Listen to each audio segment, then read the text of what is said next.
नाज़रीन, अवामी न्यूज़ में ख़बरनि जो सिलसिलो जारी है। इन वक्त असीं तव्हांखे खैरपुर खां ख़बर ॾींदा हलूं त इंतज़ामिया जी बेध्यानी सबबि शहर जे मुख़्तलिफ़ क़ब्रिस्तान अंदरि डब सर शहर जो गंदो सैलाबी पानी तोड़े गंद किचिरो समेत चौदीवारी टूट फूट जो शिकार है। जॾहिं त बजट मिलण बावजूद बि क़ब्रिस्तान जी सार संभाल केर बि नथो लहे। इन हवाले खां वधीक तफ़सील ॿुधाए रहियो आहे खैरपुर में अरशद शर पंहिंजी रिपोर्ट में। जी, हिन वक्त मां मौजूद आहियां खैरपुर जे मकानी क़ब्रिस्तान में, जिथे खैरपुर इंतज़ामिया तरफ़ां के बि हिते उपा न वरिता विया आहिनि, जिथे इंसान जी आख़िरी आराम गाह आहे, जिथे हिन क़ब्रिस्तान में ड्रब ऐं गंदो पाणी, शहर जो गंदो पाणी इंतिहा जेका क़ब्रिस्तान जी जेका चौदीवारी आहे, चौदीवारी बिल्कुलु टूट फूट जो शिकार आहे।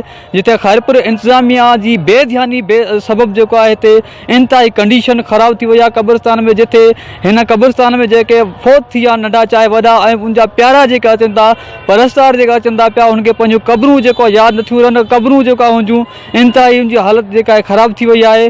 पर खैरपुर इंतज़ामिया खे जेको आहे को बि हिन जो उपा न वरितो आहे, न ई को माण्हू मुक़ररु कयो आहे। खैरपुर जा मुख़्तलिफ़ जेके क़ब्रिस्तान आहिनि उनजी हालत जेका आहे इंतिहाई ख़राबु आहे। पर हीअ क़ब्रिस्तान इंसान जी आख़िरी आरामगाह कंहिंखे बि यादि न आहे त का हिन जी बि सफ़ाई सुथराई या को माण्हू मुक़ररु कयो वञे, बद रहंदी आहे।